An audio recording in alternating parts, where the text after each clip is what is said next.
welcome back to another Outdoor Philosophy. We will really get a chance to test out this windsock because, wow, it is windy day out, but it's otherwise nice. It's no longer raining, but you can see how cloudy it is. Very windy. Hopefully the audio turns out well. If not, my apologies. But we're going to continue looking at Working with Emotional Intelligence by Daniel Goleman. And I'm pleased to say that at least at this point in time now, the book is starting to get good. It is starting to give us some practical thoughts, practical thinking, tips. And we're going to be looking at chapter 4 today, which is on self-awareness. It is called the inner rudder. So in other words, the ability to shift and direct yourself. So the brief overview of this is knowing one's internal states, preferences, resources, and intuitions. Broken down into 3 basic competencies: emotional awareness, which is recognizing one's emotions and their effects; acute self-assessment, knowing one's strengths and limits; and self-confidence, a strong sense of knowing one's worth and capabilities. So let's go ahead and jump in. Of course, as any other book of this general sort, we are getting a lot of anecdotal stories. We're getting a lot of, the CEO from this big major company, blah, blah, blah. And you'll get that with any of these types of business and growth and motivation type books, but that's actually okay. We're all right with that. So, of course, with the inner rudder, basically the overall root of this book, this chapter of this book is actually about learning to listen to yourself. And I'm sorry if I swat a lot. There seems to be 100 mosquitoes swarming me right now. I got to remember to do bug spray. All right. But it's kind of talking about looking inside yourself, looking for that direction, looking for that confidence. And that's kind of key, because if you even if you know what you're doing, what you want to do, and I remember this, I was a young person. I was really, really thinking about different ways of making money, different businesses and things. And I'd sit down in the privacy of my own office. I'd make this wonderful little business plan, but the fact that the ability to go out and actually execute it was a very difficult thing for me. And that is generally an issue with a lot of people, not everybody. And some of it's just confidence. Do you have the ability to knock on a door, hand out a flyer? Do you have the ability to go into some business and offer them your services? Some people are a lot better at that. Some people are a lot worse at that. And this is kind of the chapter where we're looking at those individual things. So, of course, you look at the ability to write a business plan or something else, and you start looking at things like maybe you start doing pros and cons. What are the advantages of this, disadvantages of that? Well, the point of this chapter is it goes beyond all of that. It goes beyond the ability to sit down and do a plan, and do you actually have the power within yourself to go execute your plan? That's really the ultimate important thing to think about. All right, so they talk then about the importance of gut feelings. Have you ever just had this feeling, maybe if you're a lady, you said it's women's intuition. Well, men can have it too. It's this gut feeling to know what is the right thing to do, what is the wrong thing to do. We talk here in this chapter also about first impressions. If you meet somebody, you generally get a feel for them in the first few minutes, what you're going to feel about them down the road. And some people can give us surprising expectations, but for the most part, your gut feelings generally are pretty good. Now, they talk about this lawyer who couldn't decide. This is one of these stories where he's talking about the importance of being able to make a decision and where this comes from, which the author argues is part of the amygdala of the brain, which is kind of a central control system for the brain. Think of it like the smart hub of the brain in our modern vernacular. And basically, this lawyer was really good. He got a brain tumor. There was a damage to that part of his brain, and he still knew competently everything he needed to do, but he lacked the ability to actually make the decision. And that's really what this chapter is about, is the ability to actually make a decision. Will you take the time to make the decision? That's the important part here. And of course, intuition. And then this kind of breaks us down into our 3 characteristics. So the first one of these is emotional awareness. So in summary, emotional awareness it's kind of this ability to to kind of know the state of your heart, know the state of your emotions, know how you're feeling. If you're not doing well because something is on your mind, are you aware that you're not doing well because something is on your mind?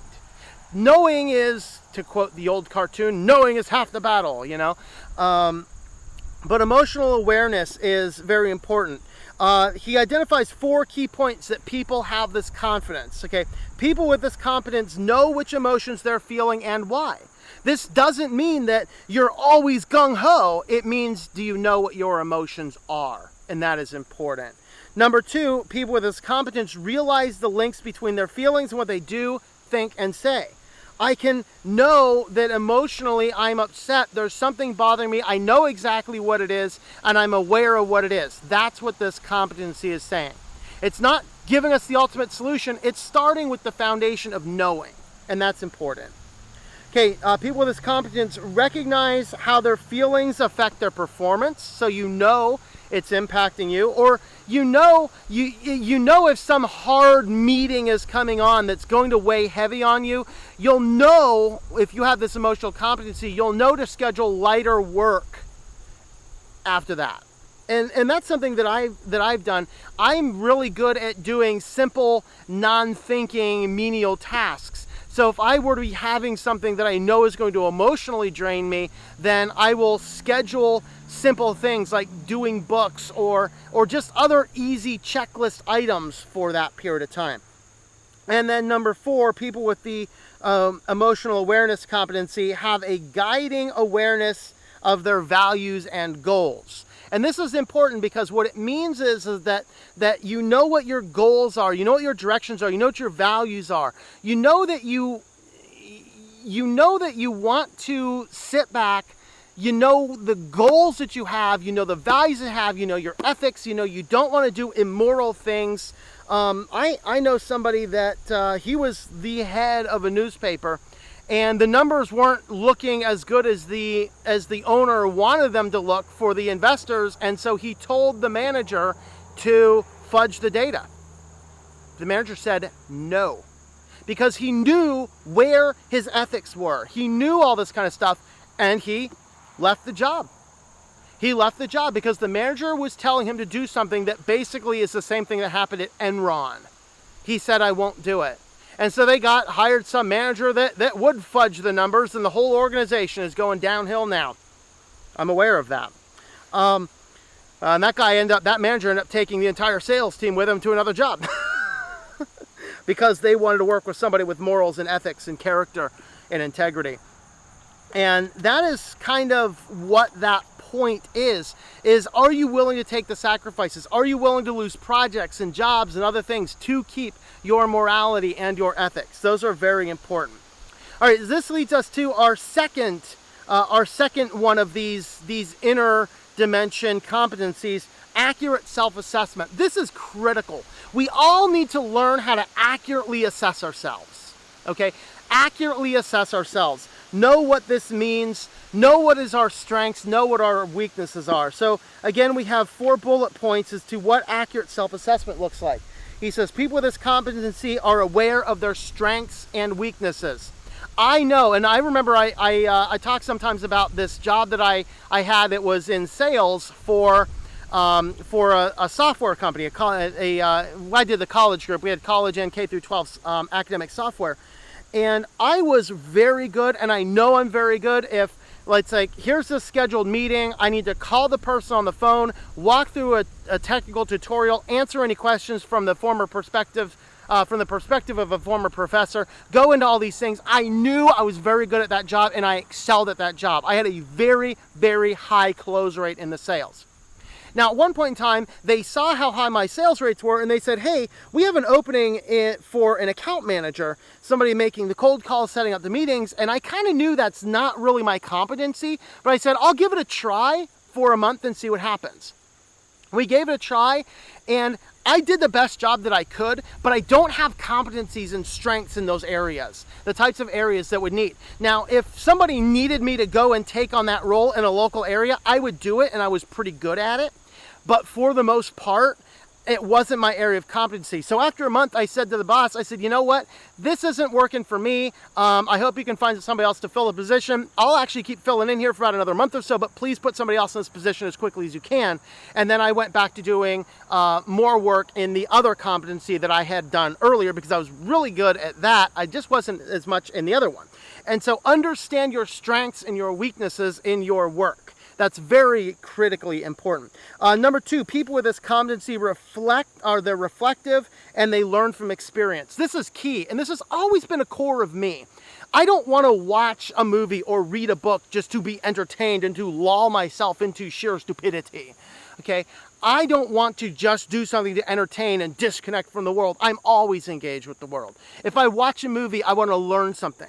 If I make a mistake, I want to learn something. I want to learn from other people's mistakes so I don't do them. That's always been part of who I am. And that's why I've grown so high and so much success in so many areas. Is because of that. I'm always reflective, self-reflecting. Take time away. I think in this section they are talking about some people who would reflect on the time to just stop, disconnect, disengage, and just do the things that are going to help you to reflect. Take some time to journal. Take some time to think over your day. Take some time to think over your week. Les Hewitt, in the book we covered about a year or so ago on the power of focus, he says 20 peaceful minutes. Just take some time to disengage. One of those core principles in goal setting is to take some time to slow down and reflect. And that's important. People with this competency of accurate self-assessment are open to candid feedback, new perspectives, continuous learning, and self-development. If you are interested in reading a book like this, you're interested in growing, that's probably where, why you have that interest, is you probably have this assessment. You have the ability to critique yourself. You have the ability to think over. You have the ability to stop and question, question your own actions within yourself. That's kind of important. And then, of course, the last one is the ability to show a sense of humor and perspective about themselves. Can you laugh at yourself? I mean, I'm goofy. I realize that. And I started to play on that when I was a teacher. People were like, man, this guy's goofy. And I just played it up because, yeah, I'm goofy, man. That's okay. I don't mind that at all. And so, of course, we go into some points in here. They did give us a list in the middle of this section here. Some of the things that are oftentimes blind spots. So look for these blind spots. Blind ambition, has to win or appear right at all costs. Competes instead of cooperates, exaggerates his or her own value and contribution, is boastful and arrogant, sees people in black and white terms as enemies or allies. If I'm not careful, I can fall into that. I'm aware of it, and I've been aware of it for a while, and so I have been able to take the brakes on that, but that is an area that if I'm not careful, I can fall into. Unrealistic goals. Sets overly ambitious, unattainable goals for the group or organization, is unrealistic about what it takes to get the job done. That one's a balance, because you always want to shoot your goals slightly beyond what you think you can do, but you don't want to shoot for the moon when all you're trying to do is get out of the orbit, okay? And so you got to be careful with that. Relentless striving, compulsively hardworking at the expense of all else in life, runs on empty, it is vulnerable to burnout. Okay? That is one of those blind spots you got to watch out for. Especially here on YouTube, YouTube burnout's a big thing. And so you got to be aware of that. Driving others, pushes other people too hard, burning them out. Micromanages and takes over instead of delegating, comes across as abrasive or ruthless and insensitive to the emotional harm to others. And then power hungry, seeks power for his or her own interests rather than organizations, pushes a personal agenda regardless of other people's perspective, and is exploitive. I guess we'll stop there. There's a few more. I'll let you guys find that list. All right, so the last competency in this part is self-confidence. And this one's kind of important. Do you have enough confidence in yourself to get the job done? Do you have enough confidence to learn what you need to do? So people with this competency present themselves with self-assurance and have presence. So you go into an area, are you self-aware? Do you have presence? And do you have that self-confidence to say, okay, I know what I'm doing here, or okay, self-confidence to say I don't know what I'm doing here, but I'm willing to learn. That's kind of the important part about self-confidence. Second, people with this competency can voice views that are unpopular and go out on a limb for what is right. I think I have that one. I've lost money, I've lost jobs over this type of stuff because I'm willing to stand on what is right. My integrity is more important than anything else. And number 3, people with self-confidence are decisive, able to make sound decisions despite uncertainties and pressures. So the ability to actually stop, make the right decisions, even if you don't exactly know. It's like, I don't know if this is the right decision, but we're going to do something. I have a book on my shelf. It's a book on knowing God's will. And it's one of the best books out there. It's called Just Do Something.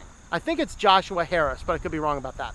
But the book is called Just Do Something. And the important part is, don't get there and locked into analysis paralysis, where you're just analyzing every detail to the point where you never make a decision. You got to, at some point in time, stop, make the decision, and move on. And that's kind of important. So, yeah, this chapter got me back into liking the book again. It was not boring, it was not monotonous, it was not repetitive, and it gave us some thoughts, it gave us some things to self-reflect on, gave us those perspectives. So hopefully this was helpful for you as well. There is a link for this book and the original book, Emotional Intelligence, in the description down below. Also take a look at the other links in the description down below for how you can help support this channel. And thanks for coming along on this outdoor philosophy.